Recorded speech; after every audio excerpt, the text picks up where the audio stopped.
이 갈등을 봉합하기 위해서 어제 김민석 총리 그리고 강훈식 대통령 비서실장 그리고 우상호 정무수석이 정청래 당대표, 김병기 원내대표를 한 자리에 만나게 했어요. 네. 거기에서 악수도 하고 나름 또 분위기가 좋았습니다. 그 부분 잠깐 좀 보고 오겠습니다.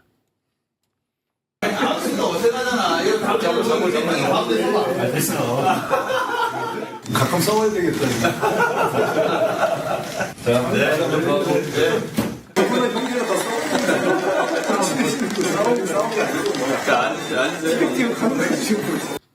네. 그리고 오늘 최고위 회의에서 화해하는 모습을 다시 한번 또 연출을 했습니다. 네. 그 장면도 잠깐 보겠습니다.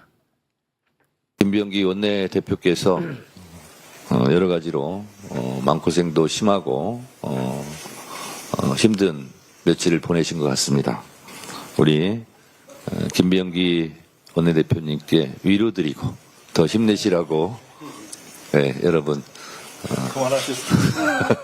힘내시기 바랍니다. 네. 네. 네. 자, 여기까지 이제 상황을 정리해드렸으니까 똑똑하신 분들이 한마디씩 부탁드리겠습니다. 왜 힘든 걸 꼭 저한테 시키세요? 아, 참 힘드네. 남과 다른 평론과 결과를 도출해내야 된다는 압박감을 가지고 있습니다. 아, 결론적으로 말씀드리면요. 네. 비판적으로 네. 민주당은 이제는 뻥축구에 의존하지 말고 빌드업을 잘해라 아, 라는 말씀을 드리려고 합니다. 아. 그리고 두 번째는 원내대표라는 제도에 대해서 고민해봐라 라는 말씀 드리고 아, 싶습니다. 원내대표란 제도 자체? 네네. 아, 그 어떤 의미인가요? 저는 원내대표 늘 없애자라고 주장했던 사람입니다. 어. 아, 원내대표를 만들어 놓으니까요. 이게 우리 반이라는 반의식이 생기는 거예요. 그래서 밖에서 전쟁을 치르고 있는데 우리 반끼리의 화합이라든가 우리 반끼리의 단결 이게 더 중요한 것처럼 착각하는 경향이 생겨요. 그리고 원내대표 자리를 만들어 놓으니까 여기는 당연히 타당 원내대표하고 협상해야 되는 자리이기만 하구나 라고 자꾸 강박관념을 가지는 거야. 원내대표도 싸워도 되는데 그런 이제 자리가 주는 중압감이 있습니다. 그리고 또 근본적으로는 원내 정당화되면서 당원 지지자들과 괴리된 귀족정의 역할을 하게 됩니다. 원로원처럼 돼버려요. 그래서 원내 정당은 전 세계에 한국밖에 없습니다. 없애야 됩니다. 그렇습니다. 라는 말씀을 드리고 싶고요. 네. 두 번째는 뻥축구만 하지 말라는 이야기는 뭔가 하면요. 입법을 할 때나 보면요. 자, 검찰개혁 입법을 합니다. 정부는 수백 명, 수천 명이 붙어서 합니다. 당은 2명, 3명이 앉아서 합니다. 법제사법위원회 전문위원, 연구원의 정책전문위원 2-3명이 앉아서 합니다. 그러면 악마는 디테일이 있다고 하는 구체적인 부분들을 정확하게 짚어낼 수 있을까요? 쉽지 않습니다. 근데도 아직도 정당은 정당은 조직이지 이렇게 생각하는 경향들이 횡행하고 있습니다. 정책 인력과 정책 전문가들로 당을 싹 바꿔야 된다라는 구조적 혁신을 제가 주문하고 싶습니다. 네. 자, 왜 이런 이야기를 드리느냐? 이번에 이 대표와 원내대표 간의 갈등의 문제는요. 네. 노선 갈등이 아니에요. 누구는 특검을 연장하길 바랬고 누구는 연장하지 않기를 바랬고 이게 아닙니다. 그게 아니고 뭔가 하면은 네. 전달 과정에서의 구체성의 부족이었던 걸로 저는 그렇게 들었습니다. 소통에서 구체성이 부족한 이야기는 옆에서 보좌하고 실무하는 사람들이 구체적으로 A안, B안, C안의 차이점들 정확하게 분석해내지 못하고 그냥 연장이야. 아니면 그냥 기존에 있던 방식으로 31 플러스 30을 할까. 이렇게 전달하고 지도부도 그렇게 듣고 근데 결국은 이게 밖으로 나가가지고 언론이라든가 지지자들에게 질타를 받으니까 그때 가서 다시 되돌아봅니다. 그래서 제가 말씀드린 것이 정책 인력이라든가 꼼꼼하게 전략적으로 판단하는 인력들이 많아져야지만이 이런 일들이 재발되지 않는다라는 말씀드리는 그럼 겁니다. 지금 이 엄중한 사태를 약간 좀 해이하게 바라봤다고 보시는군요. 쉽게 말하면 이겁니다. 저는 보고하지 않았다고 보지 않습니다. 김병기 원내대표 보고했다라고 저는 추론합니다. 보고를 했는데 보고를 정확하게 하지 않았던 거죠. 자, 구체적으로 하지 않았던 거죠. 그리고 지도부도 보고받고 판단할 때 구체적인 판단을 하지 않았다고 봅니다. 네. 그런 부분들이 서로에게 소통의 부재가 생기지 않았나라고 생각합니다. 네. 그러면 취재 결과 그건 사실인 것 같은데 우리는 우리에게 드러난 태도를 보잖아요. 그러니까 저는 이번에 갈등할 때 이를테면 아침에 그 전날 김명기 대표가 이제 송원석 대표랑 발표를 했잖아요. 그리고 저녁에 이제 뒤집어지는 상황이 나오고 아침에 정청래 대표가 국민의 뜻과 다르기 때문에 이거는 내가 지시했다 바꾼다. 네. 거기까지는 좋은데 그 다음부터 김병기 원내대표가 보여줬던 태도는 문제가 있는 것 같아요. 왜냐하면 기자들한테 그 기자들은 뭐 국민을 대신해서 그 자리에 앉아 있는 사람들일 수 있는데 뭐 정청래한테 물어봐 정청래 공개 사과하라고 그래 뭐 이랬거든요. 맞습니다. 그러니까 저는 국민들이 그분에게 어떻게 비춰졌길래 그렇게 함부로 얘기하나에 대한 의문이 있어요. 근데 네. 이번에도 뭐 자기들끼리 소통 안 된 것에 대해서 화해하고 단합해서 당정대가 한 목소리 원팀으로 나가는 건 좋은데 네. 그 과정에서 국민에게 준 상처, 오만함 이런 것에 대해서는 왜 언급도 안 하지? 우리는 늘 뒷전인가?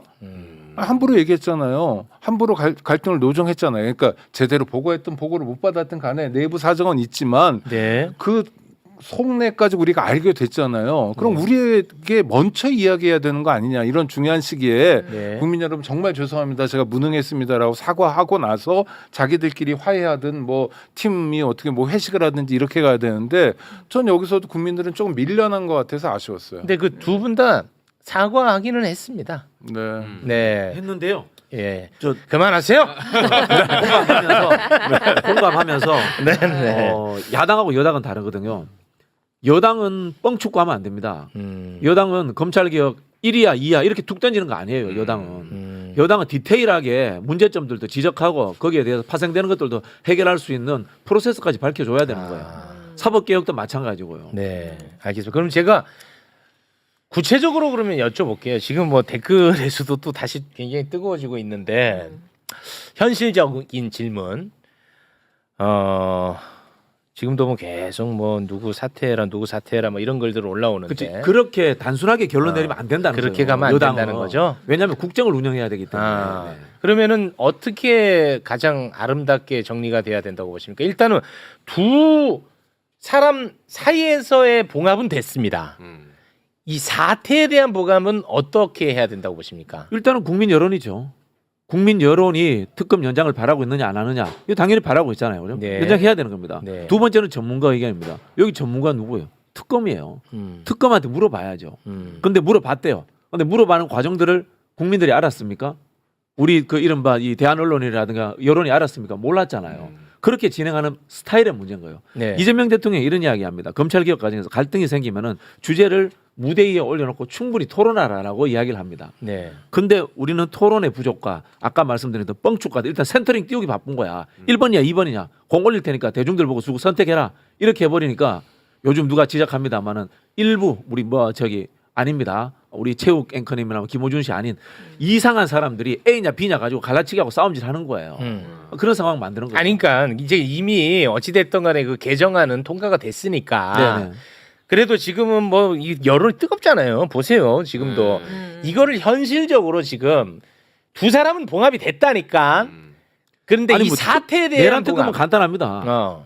끝날 때까지 하는 겁니다. 끝까지 하는 겁니다. 이거는 단 한 명의 의심 가는 사람이 남아 있을 때까지라도 그걸 찾아내서 끝까지 해야죠. 왜냐하면 군사 쿠데타예요. 우리 아니, 그러니까. 내란 그러니까 자꾸 잊어버리는데 군사 쿠데타기 때문에 네네. 이거는 단 한 명 한 발에 총알이라도 찾아내야죠. 동문서답 아니야? 그러니까 동문서답인데. 동문서답을 자꾸 하시네. 아니 왜 동문서답을 자꾸 하세요? 네, 우리 저 아니 그러니까 상황은 벌어졌고 화해했다고 그러는데 그렇죠. 그러면 제3의 사태가 생길 수도 있잖아요. 사실은 네. 뭐 금이 갔을 수도 있고 신뢰관계에. 네. 그럼 어떻게 하느냐. 아까 뭐 복귀를 해보면 네. 얘기는 했는데 좀 엉성하게 얘기했고 듣긴 했는데 엉성하게 들었다 하면 네. 그러지 않을 수 있는 구조를 만들어야죠. 아. 그러니까 진짜 중요한 비서진들이 그렇죠? 딱 달라붙어가지고 같이 움직이고 집합적으로 이렇게 좀 자문을 하는 구조를 안정적으로 만들어야 되거든요. 존재하긴 하는데 그게 작동하지 않는 측면이 있다는 거예요. 특히 법률안과 관련해서는 그냥 얼핏 보고 넘어가고 이러지 말고 예를 들어서 그 민주당의 검찰개혁 특위라고 있습니다. 민영배 의원이 저 위원장인 특위.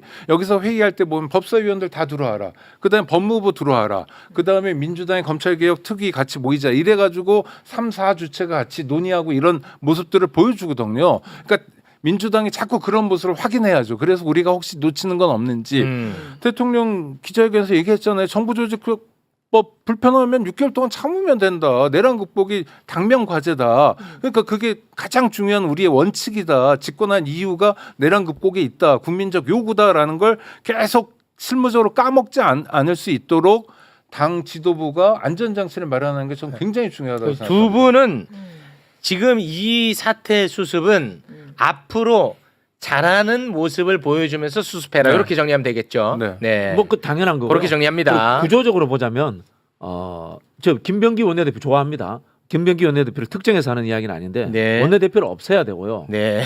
그다음에 그 지금 원내대표를 당장 못 없앤다면은 원내대표를 둘러싸고 있는 원내대표단을 축소시켜야 됩니다. 축소시키고 이 원내대표단이 당의 전략기획위원회라든가 정책위원회하고 일상적으로 공동으로 회의를 해가지고 당과 원내가 다른 결론이 나는 상황들 자체를 없애라 버려야 돼요. 그리고 다른 결론의 회의체를 만들어줄 필요가 없습니다. 네. 알겠습니다. 혹시 우리 양지열 아니요, 저도 뭐 이 상황이 네.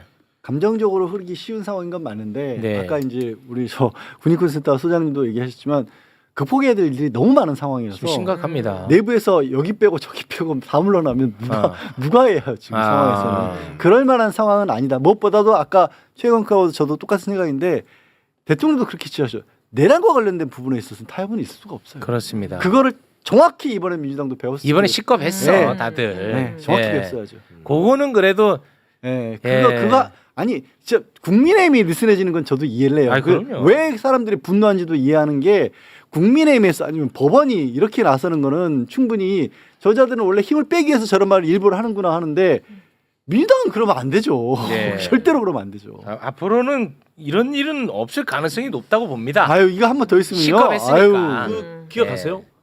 검경 수사권 조정 때 네. 그다음에 법사위를 저쪽에 주지 않는다라고 했다가 원내대표가 줘가지고 위원장. 네. 난리 난 적이 있죠. 네네 난리 났었죠. 그때도 원내대표예요. 이 원내대표라는 제도가 이게 근본적인 이유예요. 네, 알겠습니다.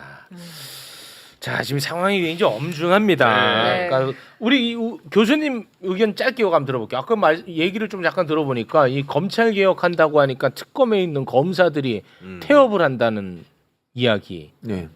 그리고 뭐- 지금 사법 개혁한다고 하니까 지금 사법부 지금 난리치고 있고. 이거는 뭐 간단합니다. 첫 번째는 이제 공무원들의 복무 규정이라든가 윤리 규정이 있지 않습니까? 그걸 가지고 징계해야죠. 당연히 징계해야 되는 거고. 그다음에 판사들 같은 경우에는 본인들이 안 할 거 아닙니까? 그럼 그런 근무 태만의 문제 이런 것들을 국회에서 징계 방법을 찾아내야죠. 저는 뭐 그런 생각합니다. 국회가 우리가 이제 탄핵이라고 하니까 대단한 것 같은데 이 탄핵 제도는 때로는 남발될 필요가 있다고 봅니다. 국회는 특히 그 사법부 같은 경우는 개별 헌법기관이지 않습니까? 그렇기 때문에 그걸 누가 견제하겠어요? 국회가 그거 해야 되는 거예요. 뭐 많은 사람들이 상권 분립 그러니까 세계 기관이 평등하고 개입하지 마라 이런 줄 아는데 그렇지 않습니다. 행정부는 집행권을 가지고요. 사법부도 일반적인 그 법 집행권을 가지잖아요. 국회는 집행권이 없어요. 대신 견제와 감시, 콩나라, 배나라 늘 그거 떠들라고 있는 게 국회예요. 그래서 그게 국회를 국회 역할이야. 대의민주주의의 기관 최고 기관이라고 하는 겁니다. 네, 알겠습니다. 또 하나 독일 같은 나라는요 법 왜곡죄라는 죄가 있습니다. 네. 그래서 판사나 검사가 의도적으로 법을 왜곡해서 집행하면 형사처벌도 가능하거든요. 네. 이런 안전장치도 우리가 고민을 해봐야 됩니다. 그러니까 지금 현행 헌법 체계에 있는 탄핵제도도 활성화해야 될 필요가 있고요. 네. 판사들에 대한 탄핵은 좀 국회에서 저하하는 측면이 있어요. 왜냐하면 아까 이야기한 것처럼 이러다 내란 재판 말아먹으면 어떡하지?